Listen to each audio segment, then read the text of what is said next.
Empezamos aquí el vídeo de la primera unidad de aprendizaje, planificación comercial en pequeños negocios o microempresas, del módulo comercialización de productos y servicios. En esta primera presentación, en esta primera unidad de aprendizaje, lo que vamos a hablar es de aspectos relacionados con las generalidades de la organización de ventas, las técnicas de ventas y todas aquellas cuestiones que tienen que ver con la gestión de la organización comercial. Entonces, para empezar, lo primero que nos tenemos que plantear es que para la función de organización de ventas hay que tener claro qué sucede en el mercado. Para tener claro lo que sucede en el mercado, tenemos que saber dónde encontrar la información que la empresa necesita. Además, debemos conocer la situación de la propia empresa con respecto a su capacidad de competir en ese mercado en el que está inserta. Es fundamental conocer el tamaño del mercado, saber exactamente la situación que tiene la empresa con respecto al resto de competidores y veremos también la importancia de gestionar la cartera de clientes. Es importante partir de la base de que la empresa no está sola en el mercado. Precisamente su actividad no depende solamente de ella, sino que el éxito de sus actividades comerciales depende de lo que los demás actores del mercado, incluyendo, por supuesto, los clientes, pero también los competidores u otros actores, hagan en ese mercado. Entonces, para empezar, lo primero que se tiene que plantear alguien que quiere desarrollar una actividad comercial en cualquier mercado es saber qué está pasando. Y dentro de ese saber qué está pasando, pues lo fundamental es conocer las tendencias. Normalmente es fácil saber lo que está pasando en el presente. La cuestión está en que un empresario tiene que tomar decisiones para el medio y largo plazo. Y para el medio y largo plazo tiene que saber por dónde va a discurrir el mercado. A eso se le llaman las tendencias de mercado. Bien, ¿en qué hay que fijarse para saber las tendencias del mercado, para estudiar las tendencias del mercado? Pues en aspectos como estos. Son los factores que están cambiando las actividades, lo que pueden llegar a cambiar las actividades comerciales o los hábitos de compra de los clientes. ¿De qué estamos hablando? Pues estamos hablando de cambios en los estilos de vida. ¿Por qué cambios en los estilos de vida? Pues, por ejemplo, fundamentalmente se está produciendo un alargamiento de la esperanza de vida. Por lo tanto, eso hace que las personas pues vivan más tiempo y por lo tanto demanden productos y servicios durante más tiempo. No solo eso, sino que gracias a la mejor salud eh, que tenemos las personas, pues ese alargamiento de vida no es simplemente un durar más, sino que es un vivir más y mejor. Por lo tanto, se produce también una demanda asociada a que las personas pues en lo que sería su madurez o incluso en la vejez, en lo que realmente podemos llamar la vejez, pues demanda productos y servicios encaminados a tener una mejor calidad de vida. Además, aparecen nuevos nichos de mercado. Esto es muy importante. La aparición de nuevos nichos de mercado surge porque grupos pequeños de consumidores que hasta ahora estaban siendo desatendidos porque no se podía llegar a ellos porque eran muy pequeños, al agregar la demanda de esos pequeños grupos distribuidos globalmente gracias a las nuevas tecnologías, es decir, ahora mismo somos capaces de atender demandas pequeñas que se producen en sitios a lo mejor dispersos, pero que al sumar esas demandas pequeñas podemos tener una demanda agregada que hace interesante montar un negocio y satisfacer esa demanda. A eso es a lo que se llaman nuevos nichos de mercado. Nuevos nichos de mercado también sobrevienen precisamente por lo que hemos dicho antes, por los cambios de estilo de vida. También es importante el valor añadido. ¿Qué quiere decir esto del valor añadido? Pues quiere decir que las personas nos estamos acostumbrando a que los productos y servicios a los que accedemos habitualmente se nos empieza a proporcionar un plus. Un ejemplo clarísimo de esto es, pues por ejemplo, el comer pizzas. Las personas tradicionalmente iban a comer pizzas a una pizzería. De pronto, la pizzería puede darnos la opción de llevarnos la pizza a casa. Eso es un valor añadido, es decir, el proporcionar a los clientes servicios adicionales. Imaginad, por ejemplo, un restaurante que ofrece pues, música en directo, pues eso es dar un valor añadido. Bueno, pues las personas nos estamos acostumbrando a apreciar o a valorar ese valor añadido que nos suministran determinados productos o servicios. Es decir, no nos basamos ya en los aspectos meramente funcionales o utilitarios, sino que somos capaces de diferenciar productos, pues porque se nos proporcione con el producto un determinado servicio o porque el producto sea simplemente bonito, agradable, aromático, etc. Y por último, Internet y el comercio electrónico. Y aquí veamos esto con una mente amplia, no solo el comercio electrónico, sino todos los productos y servicios a los que podemos acceder gracias al desarrollo de Internet están generando que las personas nos aproximemos a esos productos y servicios de una determinada manera y se está generando pues unas posibles demandas. Entonces, no solo Internet permite no solo nuevos canales de comercialización, ahora mismo estamos viendo cómo se está produciendo nuevos canales de formación, nuevas formas de trabajo, etcétera, etcétera. Ahora bien, ¿qué es lo importante en un negocio? Pues en un negocio lo importante son los clientes, es decir, ¿cómo sabemos dónde están los clientes? ¿Cómo sabemos quiénes son las personas que son sensibles a que están en esos nuevos nichos de mercado o que son sensibles al valor añadido, etcétera, etcétera?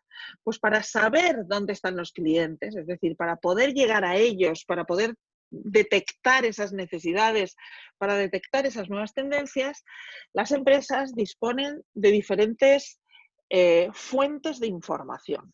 Entonces, en este caso, las fuentes de información son pues muy variopintas y las podemos distinguir entre fuentes internas y fuentes externas, pero también podemos distinguir entre fuentes primarias y fuentes secundarias.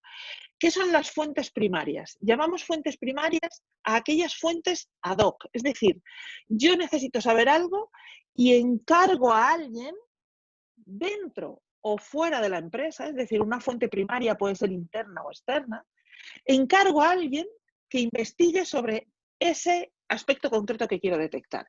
Imaginemos, por ejemplo, que tenemos una empresa que vende pues comidas precocinadas vegetarianas. Bueno, pues necesitamos saber qué otras comidas vegetarianas precocinadas hay en el mercado, qué marcas son las que están funcionando en el mercado, qué cantidad de estos productos se vende, qué personas están interesadas. Pues yo puedo encargarle a una empresa de investigación de mercados que me haga una prospección y que me informe de toda la información necesaria sobre este aspecto concreto. Entonces ahí estaría tirando de lo que se llama una fuente primaria, estaría encargando a alguien. Si además es una empresa especializada, pues es una fuente primaria externa a la empresa. Ahora bien, imaginemos que somos una empresa que vendemos comidas preparadas y tenemos dos gamas de comidas preparadas, las vegetarianas y las no vegetarianas. Y en un momento concreto nosotros necesitamos saber exactamente el peso que tienen las comidas vegetarianas en el mix de facturación de la empresa, pero además queremos saber qué tipos de clientes son los que las compran, en qué tipo de establecimientos se venden mejor. Yo puedo encargar a mi departamento de marketing dentro de la empresa que haga un estudio específico sobre las ventas de las comidas vegetarianas de nuestra empresa y que se ocupe de hacer pues, un estudio, haciendo encuestas a los clientes, que elabores unas encuestas que se le pasarán a los clientes, etc. Volvemos a estar con una fuente primaria porque es un estudio que se hace ad hoc, es decir, a petición para una cosa concreta, pero en este caso sería interna porque es un departamento de la empresa el que se va a ocupar. Bien, ¿y qué son las fuentes secundarias? Pues todas las demás. Todas las fuentes que no se encargan específicamente, sino que son fuentes que tenemos a nuestra disposición, bien de estadísticas públicas, la propia contabilidad de la empresa, los propios datos de clientes de la empresa. Y, por ejemplo, si tradicionalmente hacemos encuestas de satisfacción a clientes y normalmente les preguntamos por qué producto les gusta más, pues a lo mejor de esa información que ya tenemos en la empresa, que no se ha encargado específicamente, pero que ya la tenemos, podemos extraer información a ver cuántos de esos clientes dicen que el producto que les gusta más es la comida vegetariana. En este caso estaríamos en una fuente interna, pero secundaria. ¿De acuerdo? Y fuentes externas secundarias, pues son el Instituto Nacional de Estadística, las organizaciones empresariales, bases de datos públicas del tipo que sea, y eso serían las fuentes externas que están a nuestra disposición, a veces de forma gratuita, a veces de forma no gratuita, pero que tienen la ventaja de que son mucho más baratas normalmente que las fuentes primarias, porque las fuentes primarias son más costosas porque alguien tiene que hacer el trabajo y además son más lentas porque el trabajo hay que hacerlo específicamente. Las fuentes secundarias, la ventaja es que están disponibles ahí.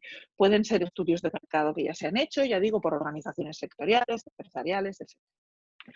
Bien, a raíz de estas fuentes de información, la empresa va acumulando datos de lo que está pasando en el mercado. Ahora bien, la empresa no basta con que sepa lo que está pasando en el mercado.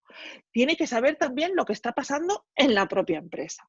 Tiene que saber cuál es su posición específica respecto de ese mercado. Y además debe conocer otros factores, no solo a base de estudios, sino factores de tipo genérico. Entonces, para esto existen digamos, estudios, dos análisis que se hacen que están disponibles para las organizaciones, que normalmente además suelen hacerse de forma interna, es decir, estos análisis son propios de los departamentos comerciales y muchas veces pues, se hacen cuando se van a tomar decisiones estratégicas, cuando se va a hacer un presupuesto, cuando a lo mejor se va a hacer un nuevo proyecto. Entonces la empresa debe analizar pues, cuál es su posición en el mercado. Ahora mismo estamos viviendo una crisis pues, de calado global, digamos, y es muy probable que muchas empresas, puestos a enfocar su presupuesto del año que viene, del año 2021, y sus propios proyectos pues, de ampliación o de lo que sea, se estén basando en análisis de este tipo. Estos dos análisis son, por un lado, el análisis PEST. El análisis PEST es un análisis que toma en consideración lo que es el entorno de la empresa, es decir, es lo que está fuera de la empresa. Y son aspectos de tipo genérico, pero que lógicamente afectan a la empresa de una u otra forma. El análisis PEST viene de la sigla PEST, P-E-S-T, que como veis en la diapositiva, pues son los aspectos políticos y legales, los económicos, socioculturales y tecnológicos. ¿Qué son los aspectos políticos legales?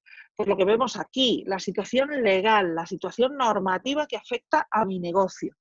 En estos momentos estamos viendo con absoluta claridad cómo las normas que regulan el aforo en los establecimientos pues son un aspecto político-legal que está afectando a los negocios y que los negocios lo tienen que tomar en consideración. Aspectos económicos, pues qué es lo que está pasando, los ciclos económicos, si estamos en situación de crisis económica. Ahora mismo, insisto, estamos en una situación económica que necesita un análisis muy específico y que lógicamente estará afectando de manera diferente a las empresas. Es verdad que la situación económica es verdad que en estos momentos es de crisis, pero posiblemente no todos los sectores están viéndose afectados por esta crisis de la misma manera. Aspectos socioculturales, pues vimos ya algunos aspectos demográficos, estilos de vida, patrones culturales. Es verdad que los aspectos socioculturales normalmente suelen ser aspectos socioculturales a medio y largo plazo, pero si en una situación concreta se producen cambios socioculturales drásticos, pues eso la empresa puede afectarla. Pensemos, por ejemplo, en estos momentos las empresas que se dedican a la fabricación de material sanitario de todo tipo, pues obviamente la situación social en la que estamos ahora mismo inmersos, pues les está afectando y no necesariamente de una forma negativa. Y finalmente los aspectos tecnológicos, es decir, el entorno tecnológico de la empresa y la propia situación tecnológica de la empresa. Es decir, soy una empresa que necesita un entorno tecnológico avanzado. Imaginemos una empresa que se dedica al diseño y creación de videojuegos. Pues lógicamente que su entorno, el país, la región en la que se encuentre, sea favorable a las infraestructuras tecnológicas, a la innovación, etcétera, etcétera, pues le será favorable. Mientras que imaginemos una empresa que quiere desarrollarse en la creación de videojuegos, pero pues es un equipo de personas que está en un pueblo de la España vaciada con muchas dificultades para conseguir conexiones a Internet o para conseguir pues infraestructuras tecnológicas. Bueno, pues estas cosas la empresa tiene que tomarlas en consideración. Al final, el análisis PEST nos va a alimentar este otro análisis que tenemos a continuación, que tenéis en la imagen a continuación y que ya conocéis bien, que es el análisis DAFO. El análisis DAFO es un análisis interno y externo. Se basa en el análisis de los aspectos positivos y negativos internos y los aspectos positivos y negativos externos. Los aspectos negativos internos son las debilidades, son aquellas carencias que tiene la empresa para conseguir sus objetivos. Normalmente tomamos en consideración aspectos negativos que, como digo, son carencias o dificultades, es decir, cosas que no tenemos, que nos faltan o que hacemos mal, normalmente porque no sabemos. Luego, los aspectos positivos internos a la empresa son las fortalezas, aquellas cosas que nos ayudan a conseguir nuestros objetivos. Normalmente es el conocimiento que tenemos en la empresa, una buena situación económica, una buena situación de tesorería, unas buenas infraestructuras, etcétera, etcétera. Y en el origen externo, pues tenemos amenazas y oportunidades. Normalmente las amenazas son aquellos aspectos que dificultan en el presente o en el futuro el desarrollo de los objetivos de la empresa, y las oportunidades son aquellos factores que en el presente o en el futuro pueden favorecer el desarrollo de la empresa. Como ya he dicho antes, normalmente las amenazas y oportunidades muchas veces se van a nutrir del análisis PEST. Es decir, el análisis PEST nos va a revelar amenazas y oportunidades para la empresa. Con este análisis, la empresa al final lo que va a conseguir es ser capaz de conocer su propia situación para afrontar el mercado en el que se va a desarrollar su actividad. Y dentro de ese análisis, además de estas técnicas cualitativas que acabamos de ver, como son el análisis PEST y como son el análisis DAFO, también podemos utilizar técnicas cuantitativas, es decir, técnicas que nos hablen del tamaño del mercado, de hasta qué punto hay una demanda potencial, hasta dónde podemos llegar nosotros con la organización que tenemos o con los recursos disponibles a absorber esa demanda del mercado. Es decir, las técnicas cuantitativas nos van a ayudar a saber de qué tamaño es el mercado y qué parte del mercado somos nosotros capaces de abordar con los recursos disponibles. O bien, puesto un objetivo determinado en el que queremos conseguir unas ventas, ¿qué recursos vamos a necesitar para conseguirlas? Finalmente, dentro de este análisis del mercado, pues tenemos que analizar también a la competencia. Es decir, ¿qué está haciendo la competencia? La competencia, el análisis de competencia se hace con una herramienta que también conocéis, que es el análisis de las 5 fuerzas de Porter. Como sabéis, según Porter, pues en un determinado sector, en un determinado mercado, la empresa no solo compite con aquellas que hacen lo mismo, es decir, que por ejemplo, un bar no solo compite con otros bares que estén en la zona, sino que además recibe presiones, no es que compita, sino que recibe presiones de otros actores del mercado. ¿Quiénes son? Porter identifica a otros 4 actores del mercado, que son los clientes. Es decir, una empresa recibe presión de los clientes. Los clientes buscan satisfacer sus necesidades y van a presionar a la empresa para que les dé pues, el máximo de satisfacción con el mínimo de coste, lo cual es perfectamente legítimo. Van a exigir productos y servicios y la empresa va a tener que satisfacer esas necesidades. Y va a tener que mantenerse siempre en un equilibrio en el que el satisfacer esas necesidades no comprometa su sostenibilidad en el tiempo. Es decir, la empresa tiene que ganar dinero y tiene que conseguir pues, unos beneficios dependiendo del tipo de fórmula societaria que tenga, pues un dinero para sus accionistas o simplemente unos recursos pues, para mantenerse en el mercado, pagar sus salarios, etc. Entonces, esas presiones de los clientes, ¿cómo pueden llegar? Pues no es lo mismo que tengamos clientes muy grandes, que tengamos muy pocos clientes que nos compran cada uno de ellos cantidades muy grandes. Eso quiere decir que si perdemos uno de esos clientes, el quebranto que va a tener la empresa es muy grande y por lo tanto pues habrá que esforzarse mucho por no perderlos, que tengamos muchos clientes pequeños, en cuyo caso la pérdida de uno o dos clientes pues tampoco es tan grave porque cada uno de esos clientes supone una cantidad muy pequeña de nuestros ingresos. Otro actor que nos puede presionar o que puede presionar a la empresa son los proveedores. Normalmente tenemos la tendencia a entender muy bien que nos presionen los clientes y no entender también que recibir presiones de los proveedores. Al fin y al cabo, si un proveedor se pone pesado, no me da un precio, pues me busco otro proveedor. Esa es la idea que tenemos. Bueno, hay ocasiones en las que no podemos buscar otro proveedor. Imaginad un concesionario de vehículos. Un concesionario de vehículos que vende vehículos de una determinada marca, le compra los vehículos al proveedor de esa marca, es decir, al importador o al fabricante. Y no puede cambiar de marca de la noche a la mañana, porque ha hecho unas inversiones en imagen, etc.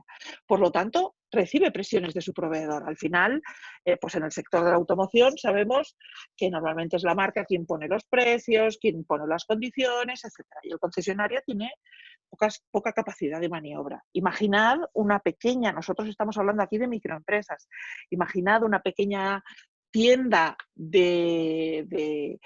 una multitienda, pues una multitienda compra cantidades muy pequeñas a sus proveedores. Normalmente no va a poder negociar porque su capacidad de negociación es pequeña y además necesita tener algunas marcas interesantes. Lógicamente, el distribuidor de Coca-Cola pues no le va a dar muchas opciones a la multitienda a que negocie condiciones, negocie precios, plazos de entrega, etc.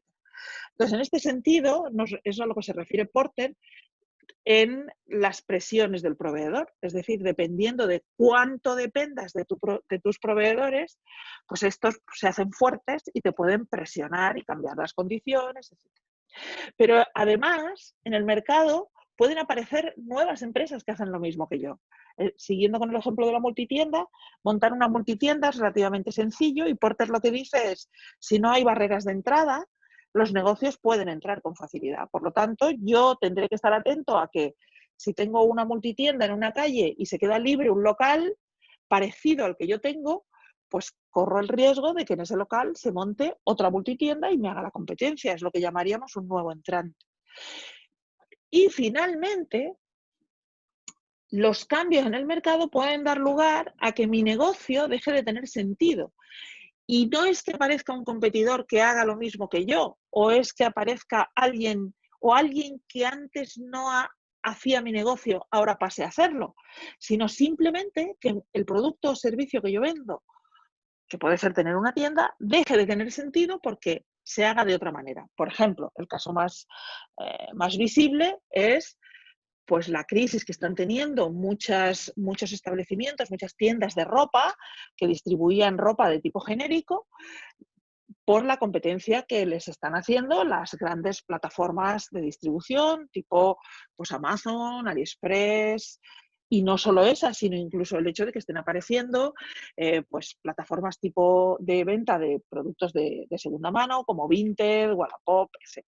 Entonces, entendemos, es decir, la presión no solo me viene de las otras tiendas de ropa, sino que me viene de que ahora resulta que la ropa ya no se compra en tiendas, se compra de otra manera. ¿Vale? Bueno, pues esto es las 5 fuerzas de Porter, que ya las habíais visto anteriormente, pero que he querido recordar. Finalmente, después de tener una visión clara de lo que pasa en el mercado, yo he hecho mi análisis, sé ya de dónde tengo mis fortalezas y debilidades, a la hora de la verdad, ¿qué es lo verdaderamente importante para una empresa? Pues su cartera de clientes. Al final, sin clientes no hay negocio. Entonces, bueno, pues dentro de la cartera de clientes, la empresa tiene que gestionar todas aquellas empresas que son susceptibles de ser sus clientes. Y por eso la cartera de clientes se conforma de alguna manera, de un mix que está formado por estas diferentes categorías, que ya veremos después que algunas de ellas además se pueden clasificar en subcategorías. ¿Quiénes son los clientes reales? Los clientes reales son los clientes que me están comprando, que me compran regularmente o que me han comprado hace poco. ¿Quiénes son los clientes potenciales? Son aquellas personas o empresas, dependiendo del negocio al que yo me dedique, que he identificado que que pueden estar interesados en mis productos o servicios o que compran productos o servicios similares a los que yo vendo y por lo tanto son clientes potenciales, pero no me han comprado nunca. ¿Qué son los clientes nuevos? Los clientes nuevos son clientes reales que solo han comprado recientemente, que acaban de comprar por primera vez. ¿Qué son clientes pasivos? Los clientes pasivos también son clientes reales.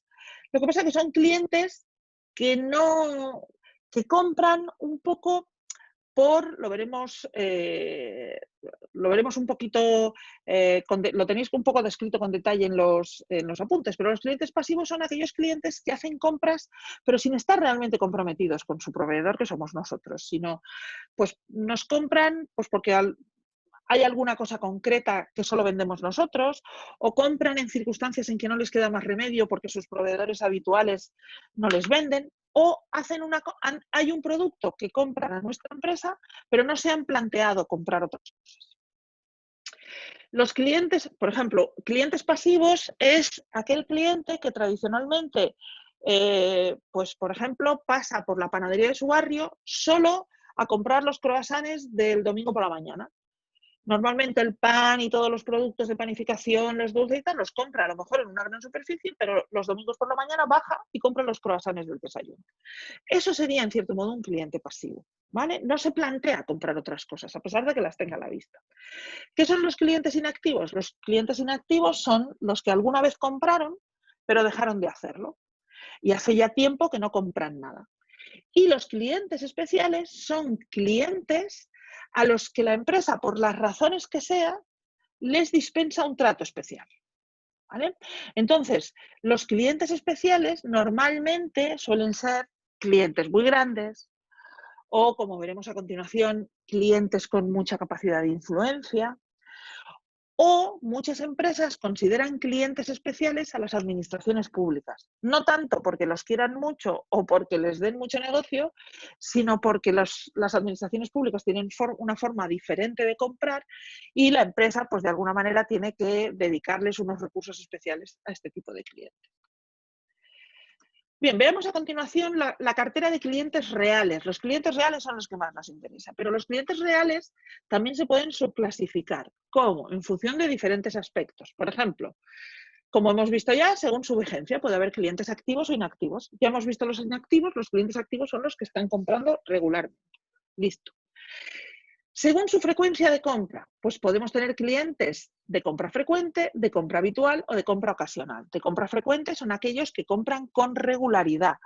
Normalmente son clientes para los que la empresa es un suministrador habitual y normalmente hay determinados productos o servicios que este cliente no se plantea comprarle a otro proveedor. El cliente de compra habitual también compra regularmente, pero con menos frecuencia. Y el cliente de compra ocasional es aquel cliente que, como decía antes, viene a ser el cliente pasivo. El cliente pasivo es el cliente de compra ocasional. De vez en cuando compra, porque sí, porque de pronto su proveedor habitual le ha fallado y necesita hacer una compra, o porque necesita un producto concreto que solo vendemos nosotros. Y cuando no lo necesita, pues directamente no nos compra, aunque haya otros productos que nosotros vendamos y que también utilice, ¿vale? Entonces, eso es lo que llamamos un cliente de compra ocasional. Otra clasificación de los clientes es según el volumen de compra. Hay clientes de alto volumen de compras, de volumen de compra medio y de bajo volumen de compra. Obviamente esto no hay que explicarlo. El cliente de un alto volumen de compras es un cliente que supone para nuestra facturación un porcentaje muy significativo de nuestra facturación. El volumen de compra da lugar a lo que se llama a la aplicación del principio de Pareto o la clasificación ABC. El principio de Pareto lo que dice es que el 20% de los clientes o del esfuerzo que hacemos en ventas nos produce el 80% de resultados. Traducido a los clientes, lo que quiere decir es que hay un 20% de clientes que puede producirnos el 80% de las ventas. De alguna manera, lo que estamos diciendo es esto que vemos en este cuadro de aquí, que es que podemos clasificar a los clientes en tres tipos, los clientes A, B y C. Los clientes A son ese 20% de clientes que nos produce el 80% de las compras. ¿vale? Entonces, bueno, pues son un cliente que supone un porcentaje muy significativo de nuestros ingresos. Luego tenemos un 30% adicional de clientes que en realidad nos compra aproximadamente entre el 15 y el 20 restante. Y un porcentaje enorme de clientes pequeñitos, o no pequeñitos, de clientes que nos compran muy poquito, que vendrían a ser los clientes de compra ocasional. En definitiva, lo que estamos diciendo es que tenemos un 20% de clientes de compra frecuente, aproximadamente un 30% de clientes de compra habitual y un 50% de clientes de compra ocasional. Es verdad que alguien me podría decir, bueno, pero un cliente de compra ocasional en un momento dado te puede hacer una compra muy grande. Vale. La realidad es que si un cliente yo lo tengo tipificado como cliente A, lo normal es que esa compra grande a lo mejor solo me la hace 2 veces al año, pero me la hace regularmente. Por eso me proporciona un porcentaje muy importante. También es verdad que, según lo que os he dicho antes de las fuerzas de Porter, si yo tengo un cliente que mediante 2 compras muy grandes, muy grandes, muy grandes, me supone un porcentaje muy significativo de las ventas, cuidado, porque ese cliente, como se enfade, vamos a tener problemas con el negocio global. Entonces, creo que queda claro, ¿no? El volumen de compra es un indicativo y normalmente los clientes, esto que os estoy contando, que alguien podría decir, bueno, eso será en algunas empresas. Sí, ciertamente, eso será en algunas empresas, pero es que se da en muchas empresas. No voy a decir que en el 80% de las empresas, pero sí en un porcentaje muy alto de las empresas. Las empresas descubren que esta regla de Pareto se cumple. Es decir, que un porcentaje pequeño de sus clientes resulta que le supone un amplio porcentaje de las ventas.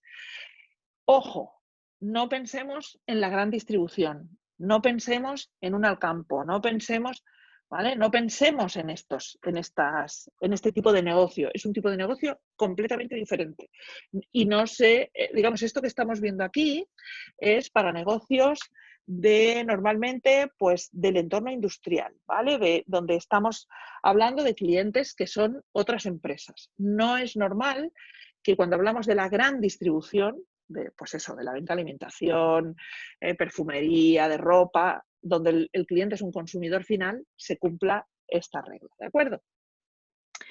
Bien, más cosas, más elementos de clasificación de los clientes, pues el nivel de satisfacción. Dentro del nivel de satisfacción podemos tener clientes complacidos, satisfechos e insatisfechos. ¿Qué son los clientes complacidos? Los clientes complacidos son los clientes a los que hemos superado sus expectativas. Son clientes a los que superamos sus expectativas y por lo tanto están tan satisfechos que van a recomendar nuestros productos y servicios, se van a convertir en prescriptores. Los clientes satisfechos son aquellos clientes a los que hemos cumplido sus expectativas y los insatisfechos son aquellos clientes que por alguna razón tenían unas expectativas más altas que las que hemos sido capaces de satisfacer. Algo ha pasado o algo hemos hecho mal o hemos cometido un error o sencillamente es verdad que a veces los clientes tienen unas expectativas que están por encima incluso de lo que nosotros sostenemos que hacemos. Y por último, según el grado de influencia, también podemos clasificar a los clientes. Puede haber clientes muy influyentes, clientes influyentes o clientes influyentes a nivel familiar. Los clientes muy influyentes son aquellos que son capaces de influir y de atraer compradores a niveles muy grandes.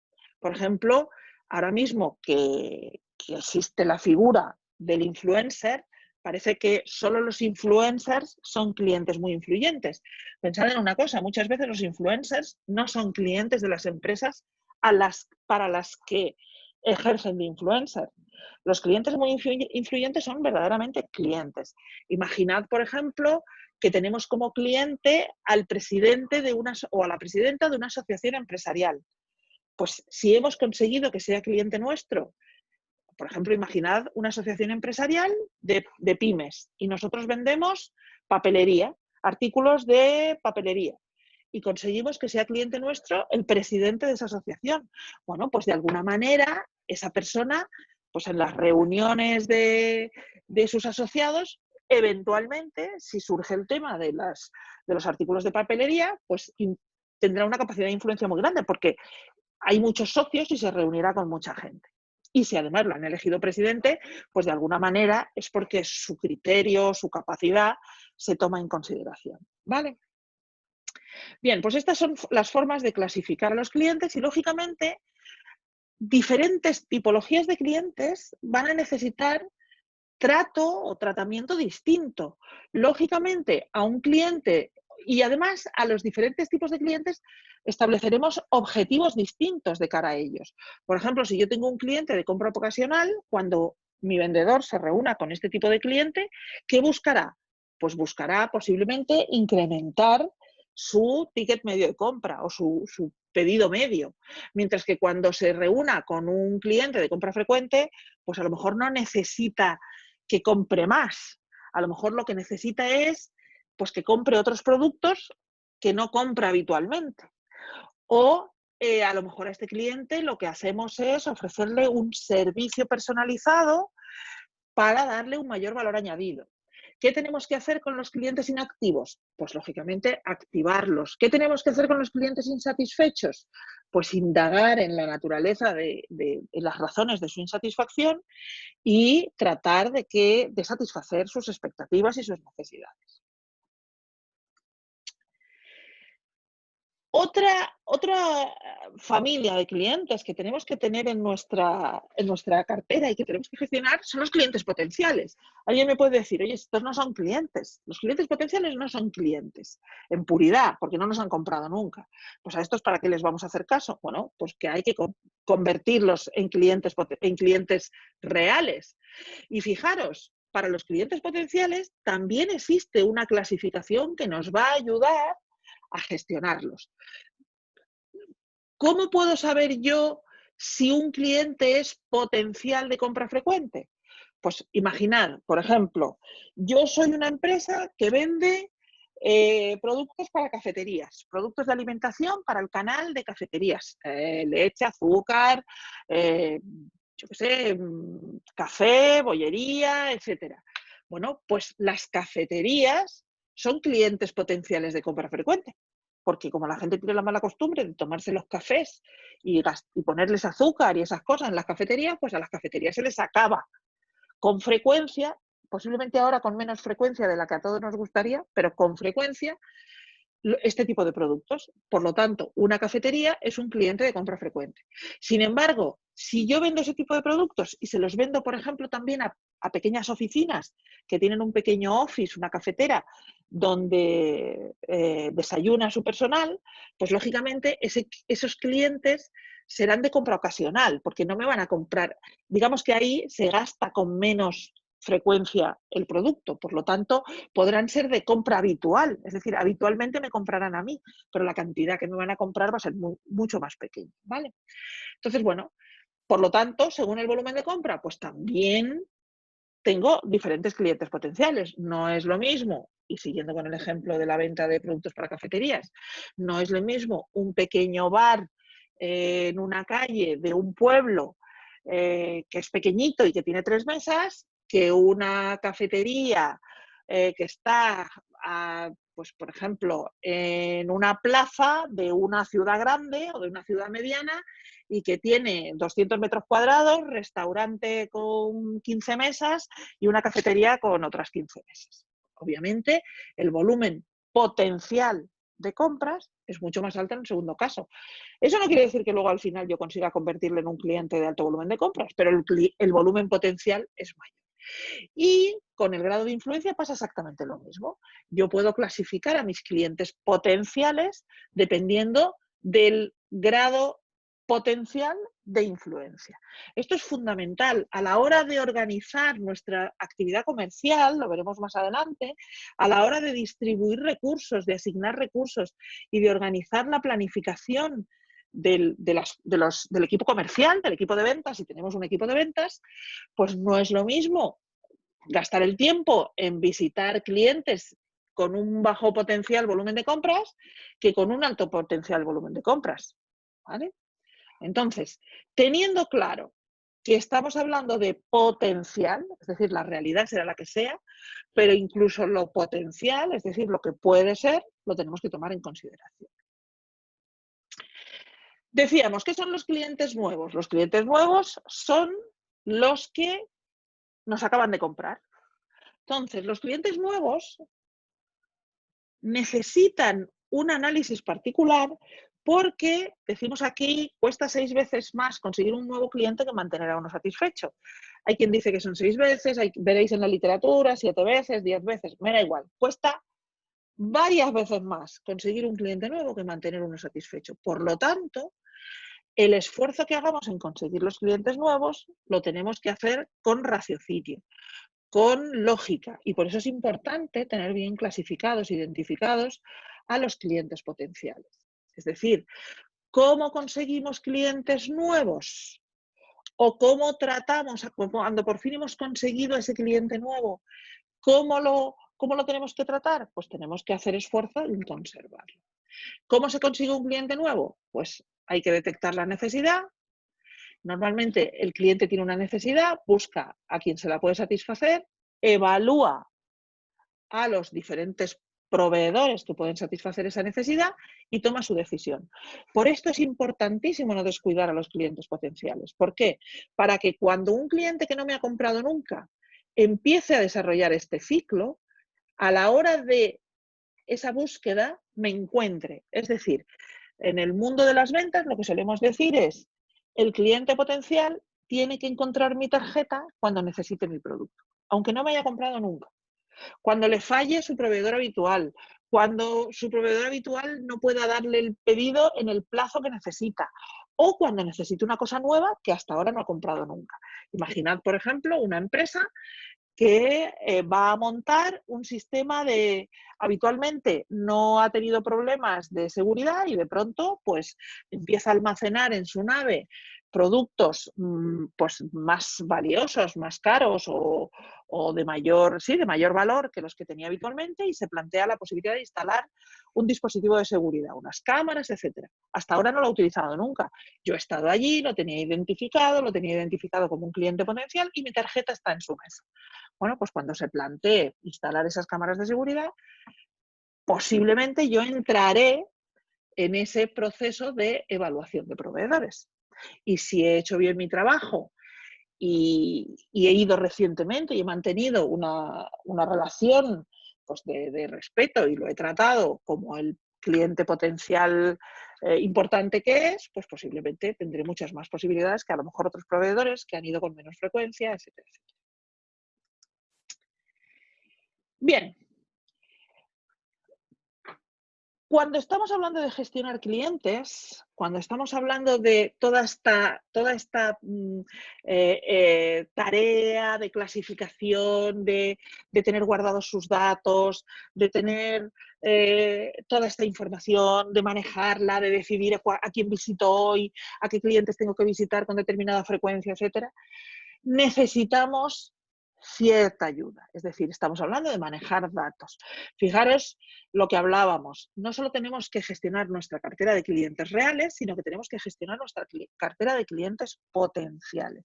Y cada vez más el mercado es más competitivo y, no, como decíamos, no estamos solos, con lo cual tenemos que competir con la competencia. Tenemos que saberlo todo de nuestros clientes y tenemos que comunicarnos con ellos pues, de formas eficaces y eficientes. Y para ello necesitamos cada vez más pues, herramientas informáticas, es decir, cada vez necesitamos la asistencia de la tecnología.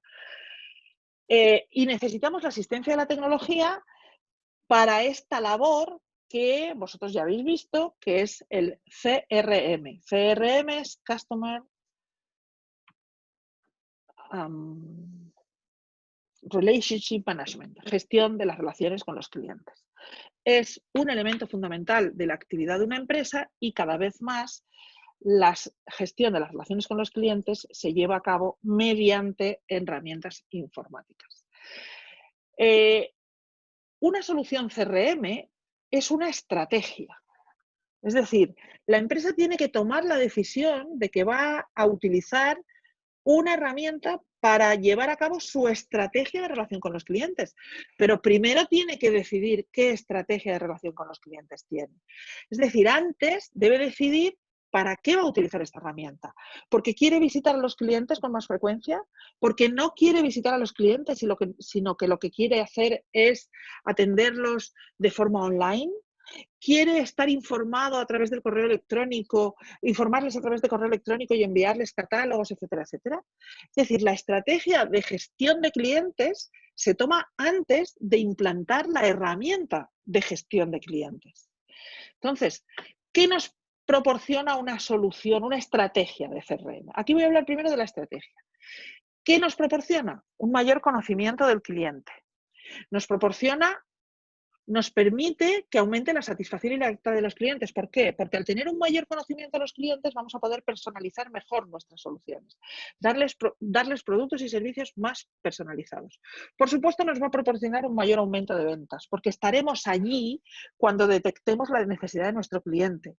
Y como le estaremos informando de lo que es relevante para él, pues nos tomará en consideración, porque va a recibir información que le es útil. Y además reduciremos costes de servicio. No haremos visitas innecesarias, las visitas serán más eficientes, podremos optimizar las comunicaciones con los clientes, etcétera, etcétera. ¿Cómo se hace? ¿Cómo se hace el CRM? ¿O qué es como digo aquí, qué es un CRM? Pues un CRM es una estrategia de negocio. Y al ser una estrategia de negocio, lo que lleva sobre todo es mucho pensamiento. Pero además existen herramientas concretas focalizadas para llevar a cabo la estrategia de CRM de la empresa. ¿De acuerdo? ¿En qué consiste? Como decimos aquí, pues al final lo que necesitamos es una herramienta, fundamentalmente una herramienta de gestión de base de datos para llevar la base de datos de los clientes, asociada a una herramienta de comunicación que nos permita comunicarnos de manera eficaz y eficiente con los clientes. Entonces, al final, ¿qué hacemos? Obtenemos información. Nuestro sistema debe permitirnos obtener información. Nos debe permitir crear perfiles de clientes. Es decir, esto que estábamos diciendo antes de la clasificación, pues tener perfectamente identificados a nuestros clientes, quiénes son los influyentes, quiénes son los poco influyentes, los de mayor volumen de compra, los de menor volumen de compra. Y tener una herramienta que en un momento dado me permita, oye, voy a hacer una campaña dirigida específicamente a los clientes influyentes. Vamos a sacar quiénes son, porque les vamos a pedir, como son influyentes, que inviten a alguien a hacerse cliente y por cada cliente que nos consigan les vamos a dar un premio. Como sabemos que son influyentes y como sabemos que tienen una amplia red de contactos a la que influir, pues esta campaña la vamos a hacer específicamente con esos clientes, con los que tenemos que identificados como influyentes. ¿Tiene mucho sentido hacer esa campaña con clientes a los que tenemos identificados como de baja influencia? No, pues entonces no gastemos esfuerzo. Gastemos esfuerzo, sobre todo si vamos a dar un premio o un regalo o algo así, con aquellos que nos van a producir una buena rentabilidad. Además, nos va a permitir mejorar la fiabilidad y la comunicación con el cliente.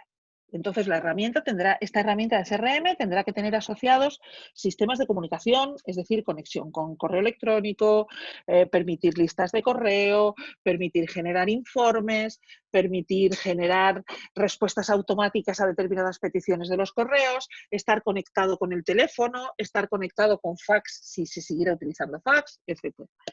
Y por lo tanto, además, como vamos a querer incrementar las ventas, la herramienta también nos debe permitir medir esos objetivos de ventas y medir que esos incrementos se están produciendo.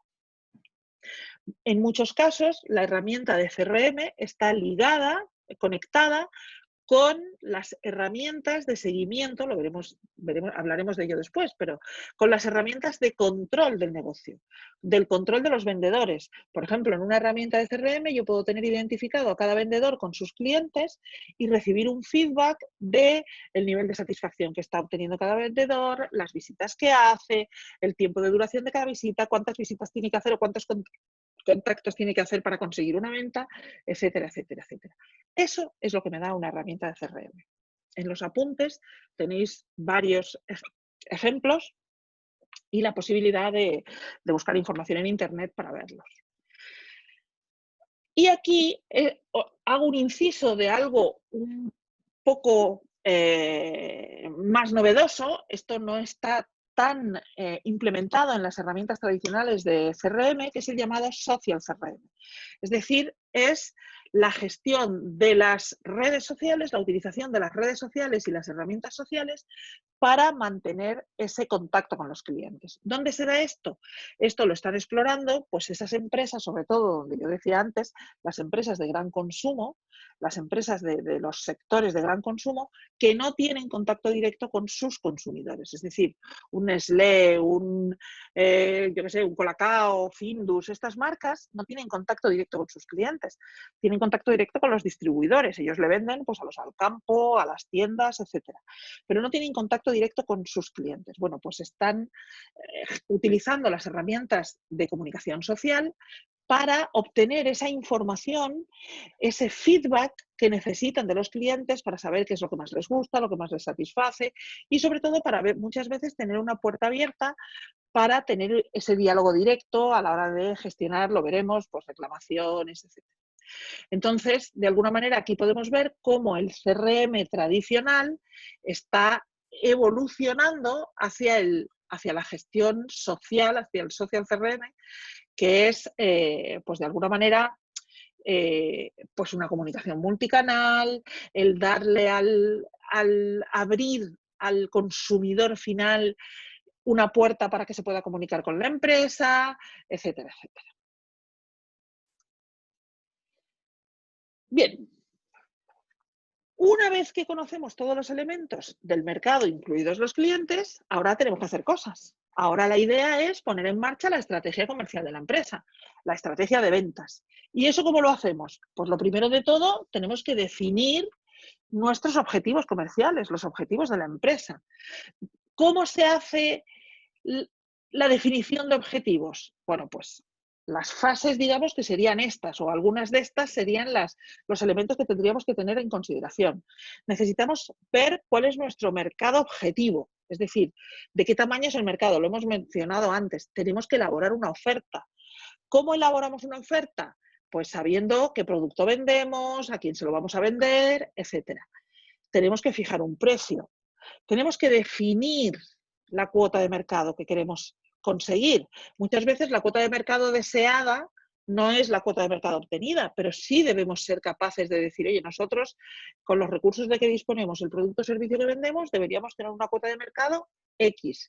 Es decir, de todo lo que se vende en este mercado, nosotros, pues si estamos en un mercado en Tenerife, la gente se gasta 5 millones de euros en total, globalmente, 5 millones de euros al año en zapatos. Bueno, pues nosotros, que nos hemos hecho distribuidores de calzado, queremos tener el 20%, es decir, queremos vender 1 millón de euros en zapatos. Eso es querer el 20%. Bien, es una aspiración. Hay veces que la empresa tiene recursos para conseguirlo, hay veces que no, o no tiene por qué ser una aspiración a corto plazo, puede ser una aspiración a medio o largo plazo. En cualquier caso, son temas en los que en un plan estratégico de ventas tenemos que pensar.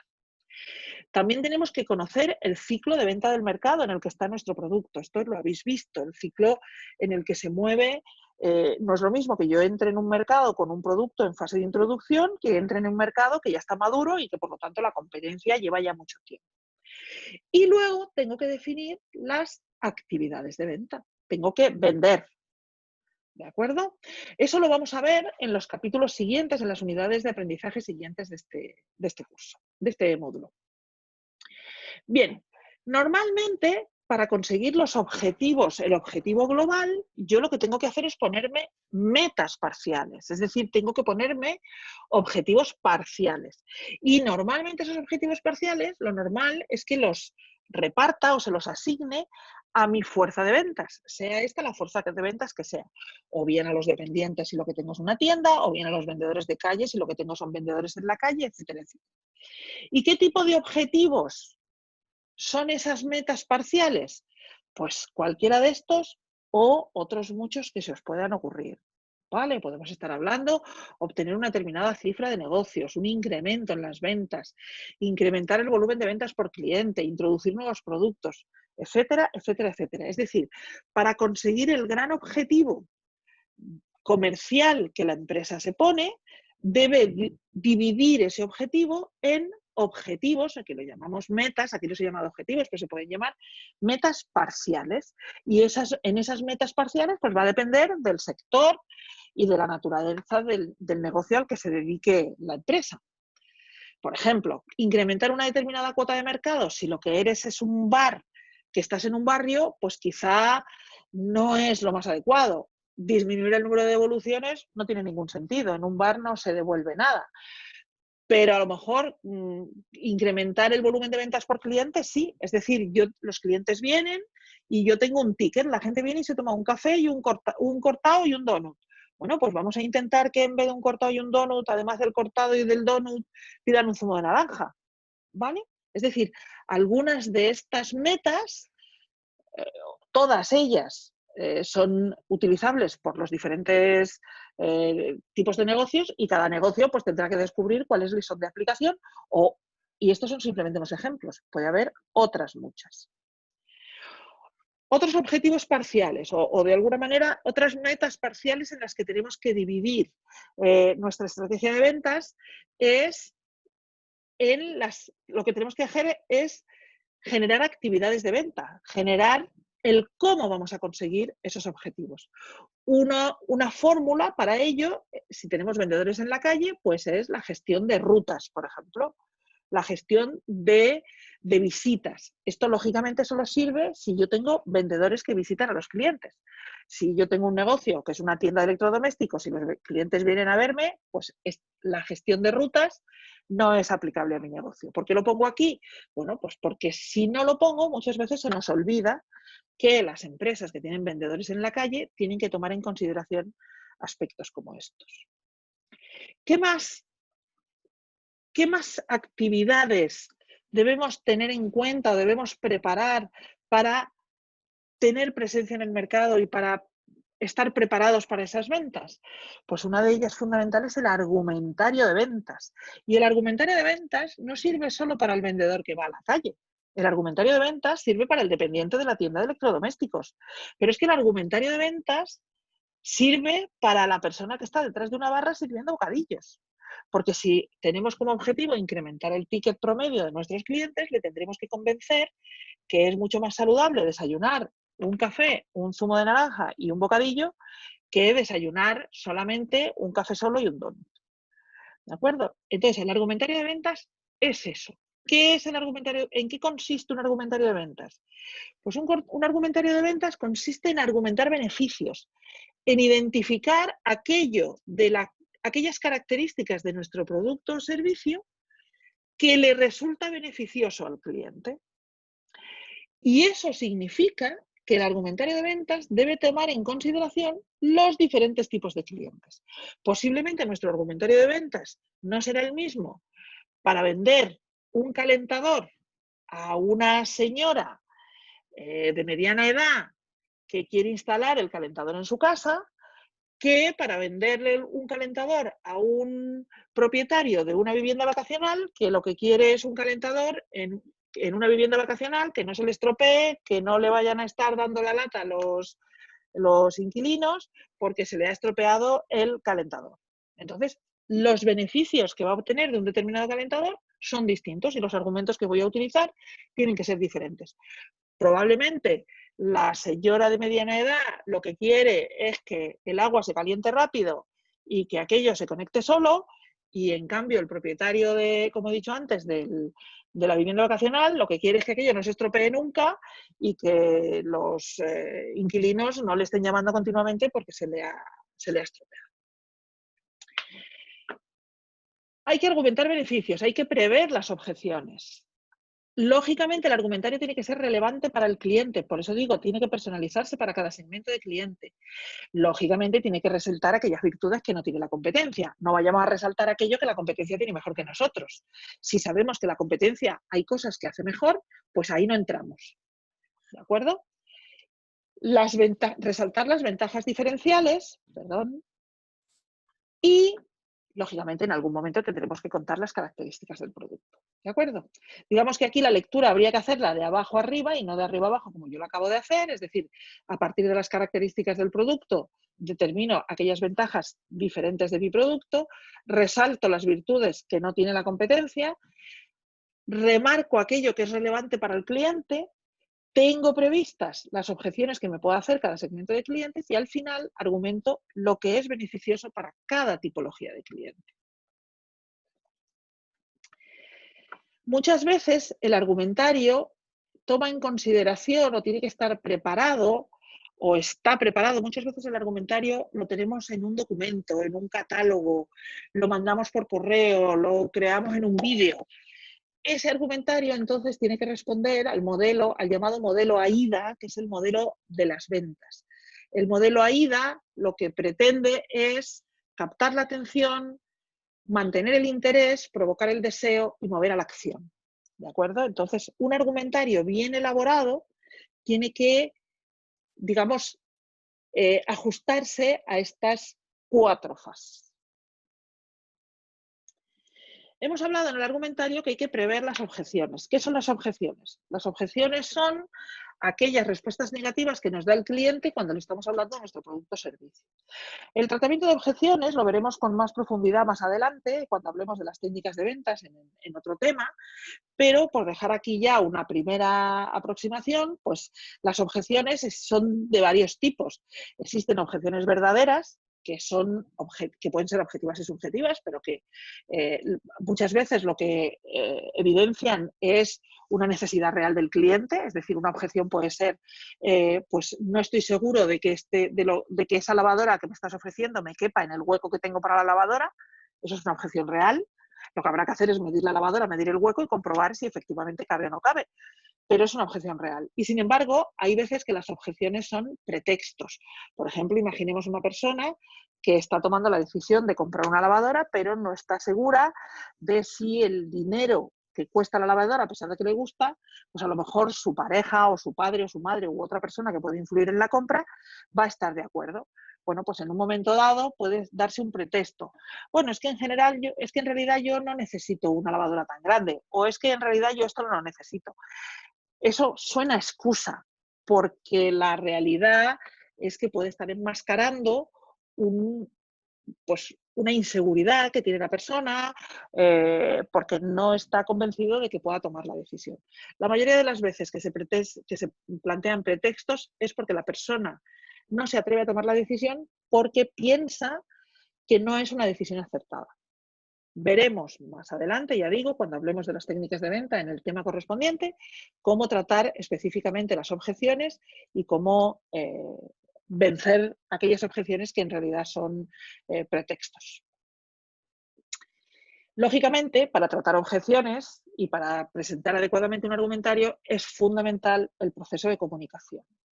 Y cuando hablamos del proceso de comunicación, veámoslo desde un concepto amplio. El proceso de comunicación es todas aquellas herramientas que tiene la empresa para comunicarse con los clientes. Lo que pasa es que ahora vamos a hablar de las habilidades sociales, de la comunicación personal, ¿vale? Aquí tenemos los elementos de la comunicación y vamos a pensar dentro de las habilidades sociales en el trato con el cliente, pues un elemento fundamental es el lenguaje verbal. El lenguaje verbal es aquello que le decimos al cliente con la palabra, ¿vale? Normalmente, además, el lenguaje verbal, pues estamos hablando del lenguaje verbal hablado.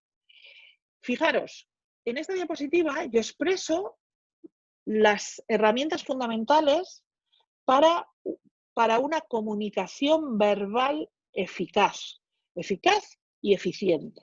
Y si os fijáis, no digo nada de tener facilidad de palabra, porque doy por hecho que tenemos facilidad de palabra. Es fundamental para tener una buena comunicación con el cliente escuchar, es lo primero de todo. No podremos saber qué producto le viene bien a nuestro cliente o cómo argumentarlo adecuadamente si no hemos escuchado sus necesidades. Para tener un contacto verbal, para una comunicación verbal adecuada hay que buscar el contacto visual. Luego veremos por qué. Lógicamente no se debe interrumpir bruscamente. Eso no quiere decir que no se pueda interrumpir. pero hay que buscar el momento para introducir nuestra interrupción. Si no entendemos algo, hay que pedir aclaraciones. Y, por supuesto, hay que ser discretos y inspirar confianza.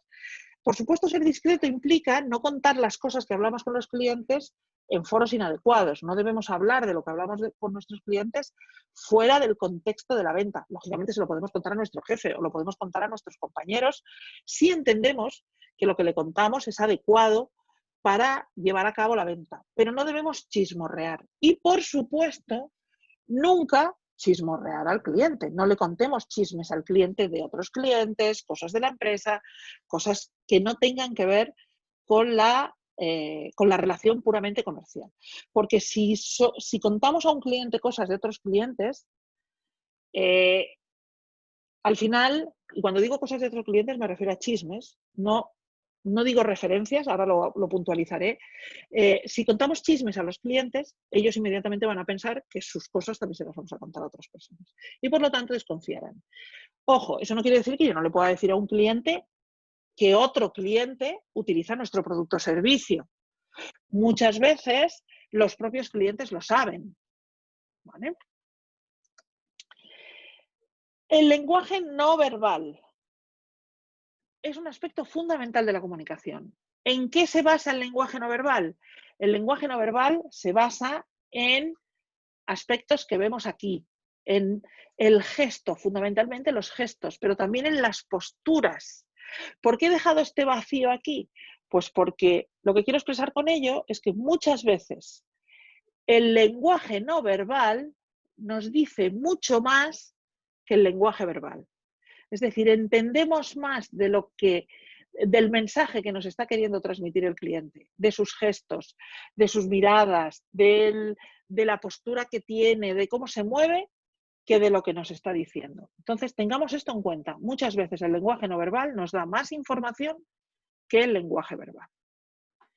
Y para ir terminando, un aspecto fundamental dentro de las habilidades sociales tiene que ver con la imagen que proyectamos desde un punto de vista personal. Hay una frase que se suele decir, es que solo hay una oportunidad para causar una buena primera impresión, pero yo suelo añadirle cada vez. Es decir, cada vez que nos ponemos delante de un cliente, debemos causar una buena impresión. Y para ello, pues podemos utilizar algunas recomendaciones que tenéis aquí. Esto forma parte de, digamos, mi experiencia en muchas empresas. Es verdad que hay negocios donde alguna de estas cuestiones podría ser matizable, pero estas cuestiones sirven para la mayoría de los negocios. Y quienes tengáis experiencia profesional de cara al público, sabéis pues que lógicamente uno tiene que tener una imagen impecable, no puedes llevar la ropa sucia, la ropa tiene que estar limpia, planchada, tanto si vamos de uniforme como si vamos de calle, el calzado tiene que estar limpio, hay que tener cuidado con los zapatos de tacón, pero no porque los zapatos de tacón digan, no, es simplemente tener en cuenta que los zapatos de tacón pueden ser peligrosos, porque te puedes caer. Hay que estar bien peinado y las personas que se afeiten, afeitadas, no, por eso digo en su caso, es decir, no quiere decir que no se pueda llevar barba, pero quien se afeite pues no debe ir mal afeitado, debe ir bien afeitado. Y se deben evitar complementos excesivos. Y esto sirve igualmente para hombres y para mujeres. El hecho de que yo ponga joyas, bisutería y maquillaje o perfumes no quiere decir que me refiera específicamente a mujeres. Esto rige exactamente igual para hombres. Y muy importante, tiene que ver, y esto incide en el lenguaje no verbal, cuidar gestos y posturas. Tanto si recibimos al cliente de pie como si recibimos al cliente sentado. Debemos mantener un contacto visual, mantener unos gestos pausados, equilibrados. No, por supuesto, jamás masticar chicle ni fumar. Es verdad que ahora mismo ya no se puede fumar en los establecimientos comerciales, pero ni siquiera si estamos en la calle. Esto es importante tomarlo en consideración. Es verdad que ahora mismo, en la situación de pandemia en la que estamos, pues además tenemos restricciones en cuanto al contacto, pues diferentes. Y esto tiene que ver con esto que voy a contar ahora. Esto que voy a contar ahora lo he contado siempre, y lo que pasa que es verdad que en estos momentos adquiere una significación adicional. Un aspecto que también tenemos que tomar en consideración en el trato con el cliente es el espacio personal. El espacio personal es aquel espacio que tenemos a nuestro alrededor y que consideramos confortable que pueda ser ocupado por otras personas.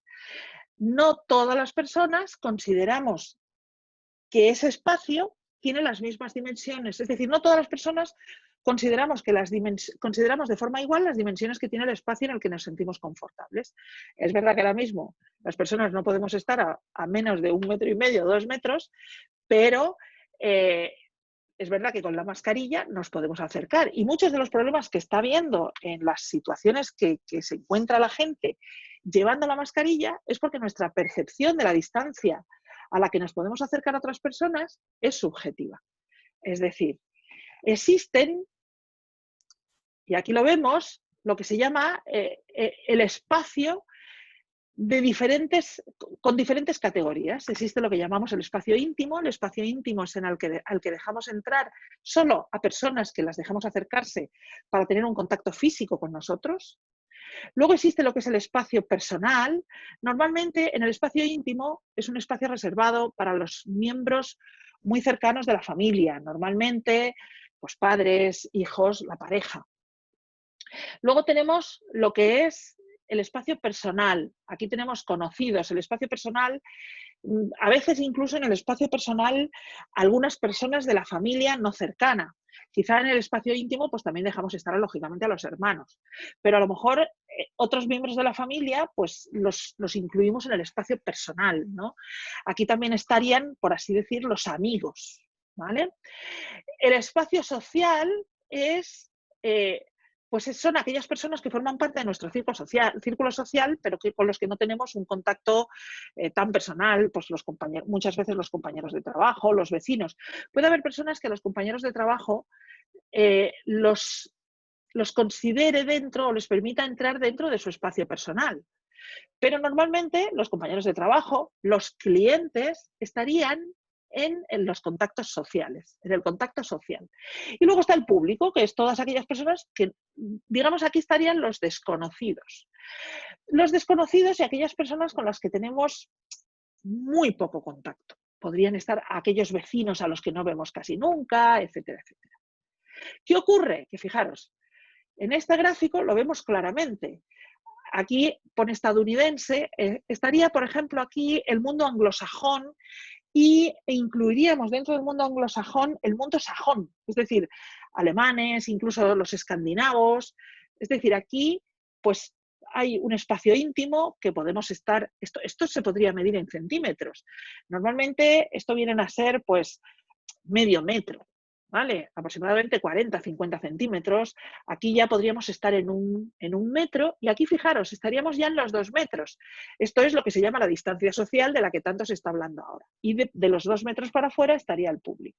Pero fijaros lo que pasa en Japón. En la cultura japonesa, el espacio íntimo nos lo llevamos al metro. El personal nos vamos a los 2 metros y, lógicamente, el social nos hemos ido pues a 3 metros. ¿Vale? 3 metros o casi 4.